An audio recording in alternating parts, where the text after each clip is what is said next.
Bueno, cada cual trata de aportar de alguna, poner su granito de arena en lo que más le toca de cerca, ¿verdad? La verdad que el problema de los uruguayos es un problema que a todos nos atañe, y los uruguayos estamos ante una alternativa. Yo creo que el uruguayo es interesado en la política. Como en todo lado, hay siempre un sector de la población que se aleja de esos temas y se fija en su propio problema, en su propia problemática individual o de grupo pequeño, pero en general el uruguayo es un ser que ha sido eh, atraído por los problemas políticos y la historia reciente así lo indica. Y cuando uno ve los acontecimientos políticos, cuando uno ve una marcha como la del otro día, tan formidable en extensión de gente, eh, con tanta potencia, a pesar de ser silenciosa, ¿verdad? Qué marcha que tiene una potencia, una fuerza inconmensurable. Eh, no se ve, no es fácil en términos relativos, sabiendo, atendiendo a la población que hay en Uruguay y la población que hay en otros países, no es fácil encontrar similares en otros países de semejantes eventos. El evento que también se realiza por derechos humanos, así como el que se realiza por los derechos de la mujer y tantos otros eventos. El propio referéndum contra la ley de seguridad es algo que nos distingue a los uruguayos. Fue un evento, más allá del resultado apenitas, muy parejo, como evento fue formidable. Eh, y entonces estamos a 2 años y medio, 2 años y medio de gobierno del Partido Nacional, vamos a decir así, actuando en coalición, y lo que queda por hacia adelante ya nos pone a todos en alerta acerca de que puede cambiar las coordenadas, porque ya no se trata de que el gobierno aproveche el hándicap positivo que tiene todo gobierno nuevo, sino que ya eso ya fue. Ahora tiene que tratar de obtener resultados o, lo que sería lamentable, hacer demagogia en procura de obtener un resultado hacia las próximas elecciones. Entonces, hagamos un repaso de las cosas que han sucedido hasta ahora y qué tenemos. ¿Qué nos deja un breve análisis, un repaso, casi puntual, porque no podemos tener tiempo de hacerlo de otra manera, de los hechos que tenemos por delante, como qué le ha pasado a nuestro país? Un descenso, en primer lugar, un descenso de los niveles de funcionamiento de la economía. Menor capacidad productiva del país, con caída del consumo interno, caída de las inversiones tanto públicas como privadas, y aumento, ahí sí, de la cantidad de productos que el país ha exportado al exterior. Un aumento considerable de los productos al exterior vía mejores precios y en alguna medida vía mayores cantidades, pero básicamente vía mayores precios con respecto a los periodos anteriores a 2019. Quiere decir que hubo claramente ganadores y perdedores.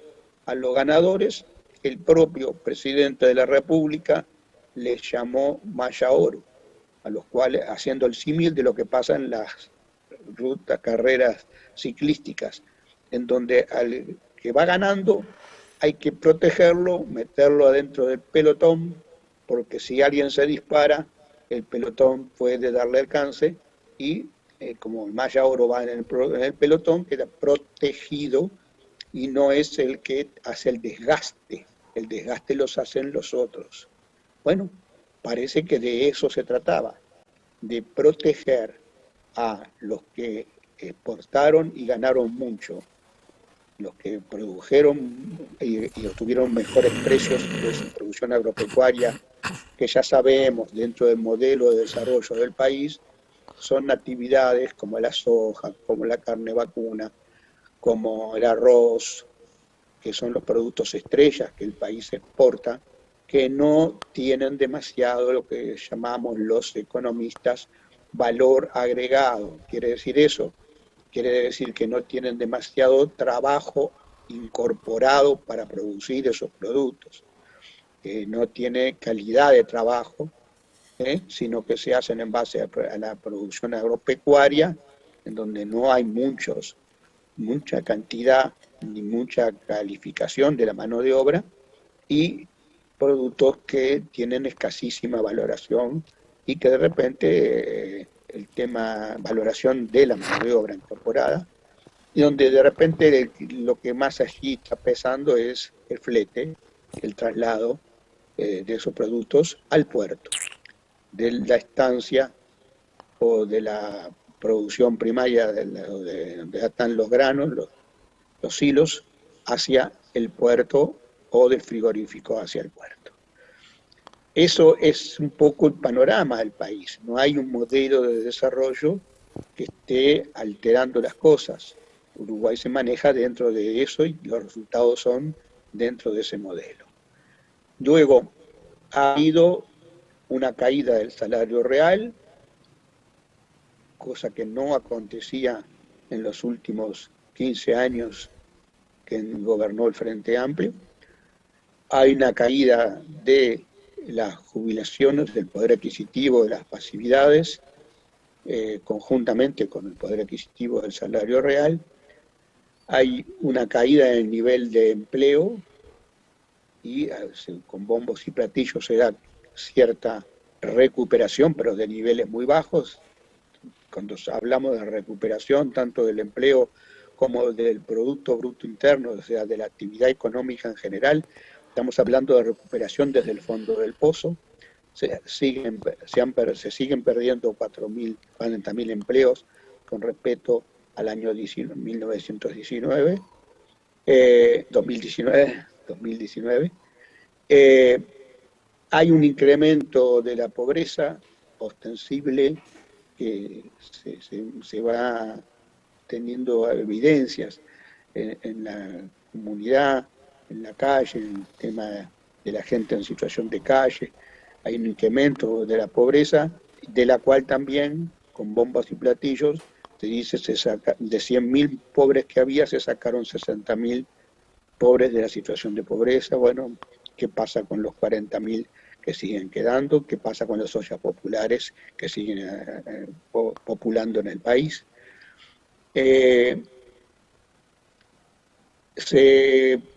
Punto 5, punto 6 que estoy señalando, se extendió por 60 años la concesión del puerto, que es el corazón de nuestro país. En ese modelo que estuve diciendo recién, el puerto es algo esencial, es el corazón de la vida económica del país.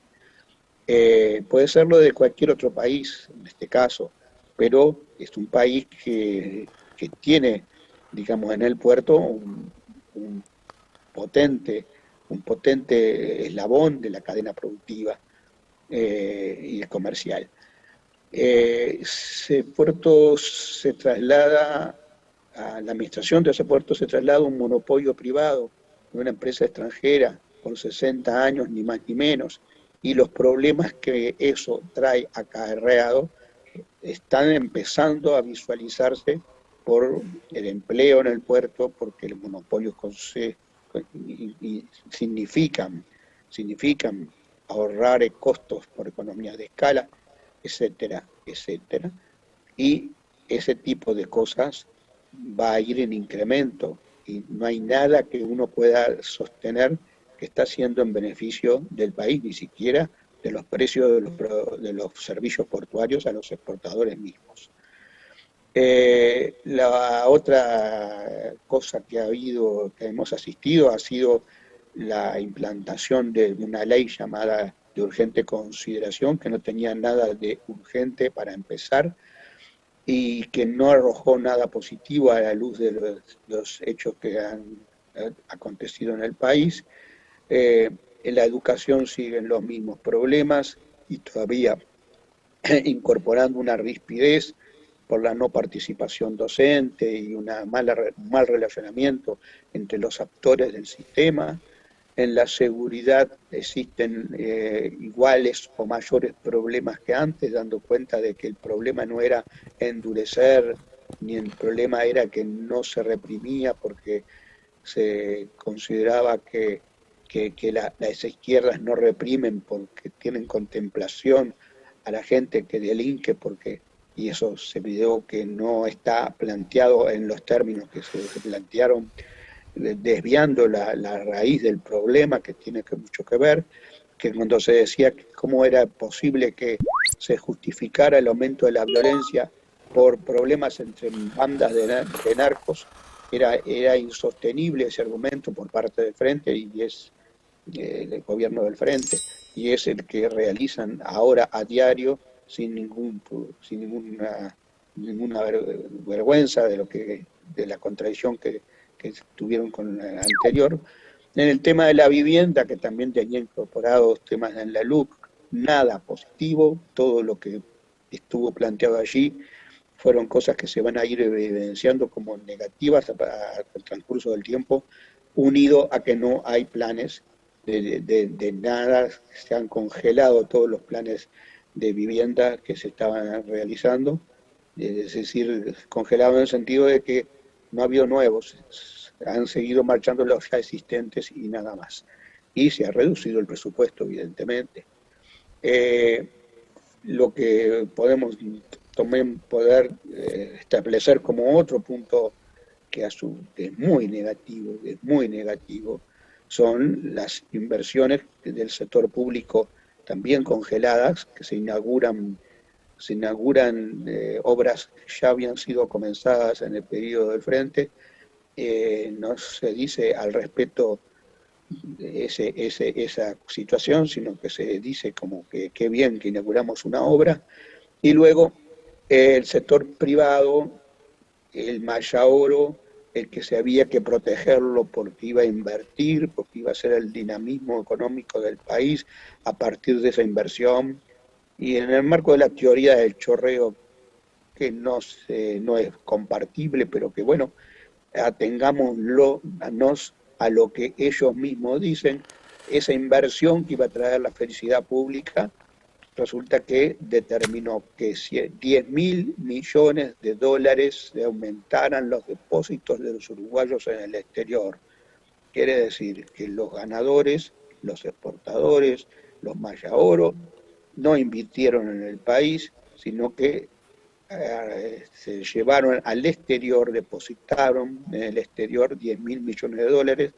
Para que se tenga una idea, ese dinero son 2 meses de Producto Bruto Interno del país. Eso es como si el país, digamos, estuviera trabajando 10 meses en vez de 12 para producir, abastecerse y consumir, porque hay 2 meses que se lo llevaron al exterior para ganancia en rentas de las grandes fortunas del país, a las cuales no se toca.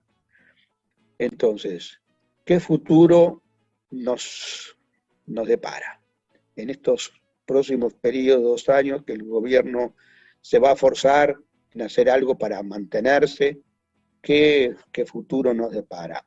Todos los incrementos que se están dando son desde el fondo del pozo, tanto del empleo como del nivel de actividad económica, como los aumentos que se dice que se van a plantear aparte en el salario de recuperación de lo ya perdido al final del periodo, lo cual deja en el medio una baja del poder adquisitivo en los consumos de la gente.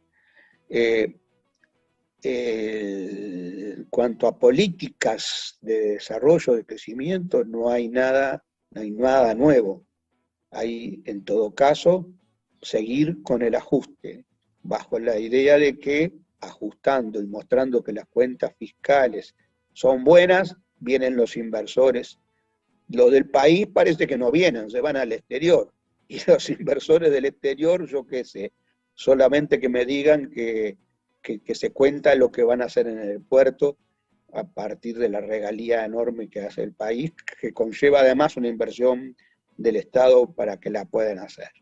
Así que por ahí no hay nada. En todo caso, sigue el ajuste. ¿Cuál es el ajuste? El ajuste en la seguridad social. Otra vez el ajuste, el presidente defiende que haya que hacer ese ajuste, y hasta ahora las pautas de esa reforma son nada más que menor precio, menor cantidad de valor jubilatorio, menor cantidad de ingresos a los que se vayan a jubilar en el futuro, más años de trabajo para generar ese menor ingreso en el futuro, y eso se dice que no es ajuste, eso es ajuste, eso es merma en las jubilaciones futuras, y nada se dice del tremendo ajuste que sí debería de hacerse, aunque sea buscando financiamiento de alguna manera, a la caja militar, que tiene un déficit de 450 millones de dólares anuales para sostener a 52.000 personas, mientras que el BPS no es déficit, es aporte estatal de más o menos otros 400 millones de dólares para sostener a más de 800.000 personas en la etapa jubilatoria. Entonces, ese es el panorama. De aquí en más, digamos, en el horizonte tenemos eso, nada más. Y en cuanto a las posibilidades del país, dependen mucho, es un país que abierto, una economía abierta al exterior, depende muchísimo de lo que pasa en el exterior. Y lo que pasa en el exterior no es nada bueno para un modelo de desarrollo integral del país. Puede ser que tenga un punto positivo para, otra vez, las exportaciones de productos básicos, de los cuales no hay ninguna política que cambie la situación. Es decir, que los exportadores de carne, de granos, de arroz, de soja, tengan un mayor ingreso porque la situación actual del mundo apareja eso. Uruguay, si uno no analiza la situación del mundo, no puede analizar lo que le pasa a Uruguay. En el gobierno del Frente Amplio tuvimos el viento a favor, viento de cola dijeron, y bien que lo aprovechamos. Yo lo he dicho varias veces que en una economía interconectada, la virtud de los gobiernos está en saber canalizar hacia adentro positivamente, potenciar las cosas que son favorables, como que suben precios de nuestros productos que exportamos, como que bajan precios de los productos que importamos, o que aumenta la demanda de nuestros productos. Esos son efectos favorables, y tratar de neutralizar con políticas e instrumentos de políticas que los hay, los aspectos que son desfavorables. Bueno, muy bien, aquí lo que tenemos son aspectos favorables hacia nada más que los precios de exportación, pero como tenemos un sistema en el cual los precios de exportación se trasladan íntegramente a los precios que se venden en el mercado interno, nos causa, paradójicamente, inflación. Y si hay inflación, no quiere que el salario recupere poder adquisitivo afectado por esa inflación, porque dice que entonces el salario es culpable de que se forme una espiral inflacionaria.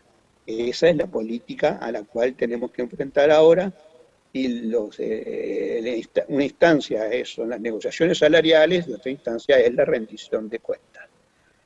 Entonces, por un lado pasa eso, que en el mundo había, por parte de Estados Unidos, una tremenda emisión monetaria para sostener los gastos que ahí sí hicieron por el efecto de la pandemia. En Uruguay no se hicieron tan magnitud de gastos en términos relativos, tanto como se hizo en Estados Unidos. Se emitió dinero para poder satisfacer niveles de consumo de la gente que lo tuvo que postergar o que lo tuvo que no podía sostenerlo por la falta de actividad, culpa de la menor movilidad generada necesariamente por términos sanitarios. La expansión monetaria en Estados Unidos fue enorme, desmesurada. Yo no creo que la inflación sea un fenómeno estrictamente monetario, yo creo que la economía real es lo que importa, los efectos sobre la demanda y las ofertas que se producen son importantes. No obstante, no siendo monetarista, entiendo de que los factores monetarios son uno más de los que inciden en los procesos inflacionarios. Muy bien, la mayor economía del mundo tuvo una expansión monetaria desmesurada y tenía un empuje inflacionario. Entonces tenía un problema de recesión económica a partir de ese empuje inflacionario, las acciones comienzan a caer en forma importante en la bolsa, la cotización de las acciones en bolsa en Estados Unidos, hay niveles de recesión económica que no se pueden superar, tratan de establecer un impuesto a las grandes transnacionales, yo lo comenté en este espacio, que iba a afectar a que las grandes empresas tributaran un 15% extraordinario sobre las ganancias que tenían exoneradas en otros países, o sea, llámese, por ejemplo, zonas francas uruguayas, en donde las grandes transnacionales operan, tienen una exoneración y el gobierno de Estados Unidos le iba a cobrar un impuesto del 15% sobre esas ganancias exoneradas, con lo cual pensaba neutralizar la expansión monetaria ocurrida y generadora de inflación en Estados Unidos.